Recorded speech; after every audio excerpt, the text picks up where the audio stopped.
الضباع من زمان عينيهم على أرض العز، بس محدش كان مهتم بسياحهم.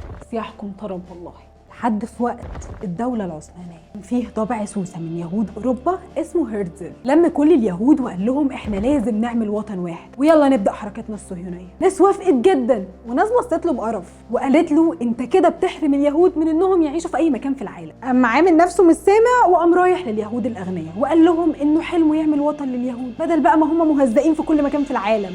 بس الوطن ده هيبقى فين يا ترى؟ الضباع كتير وفي كل مكان. فتحوا الخريطة وبمنتهى التناكة اقترحوا 3 دول: فلسطين، اوغندا، الارجنتين. قاموا راحوا بقى سايبين كل الفضا ده ومسكوا في فلسطين أرض العزة. طيب وشعبها؟ احنا شعبها تعبانين في دماغكم. بس في الوقت ده الدولة العثمانية كان معاها فلسطين بس مش معاها فلوس، واليهود كان معاهم فلوس بس مش معاهم فلسطين. تيجي نعمل بدل؟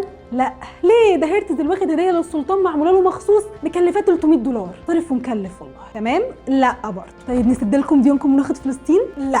طب ايه رأيك بقى ان فلسطين دي مهد الديانة اليهودية وبتاعتنا؟ باشا فلسطين مهد الديانات عادي. قام واقف السلطان عبد الحميد الثاني وقال لهم مش هتاخدوا شبر من فلسطين. وقتها هرتزل عرف انه لازم يخلص من السلطان الاول عشان يحط ايده على فلسطين، وقام واخد بعضه ورايح للضباع اصحابه. وفعلا عرفوا يخلعوا السلطان، حاجه يعني في منتهى المكر اللي في العالم. ضباع في الوقت ده كانوا بيتسرسبوا وراحوا اشتروا حته من ارض العزه. قاموا باعتين ضباع فقيره علشان تشتغل فلاحين في الارض هناك، وفضلوا يتسرسبوا لحد ما غار هرتزل سنه 1904.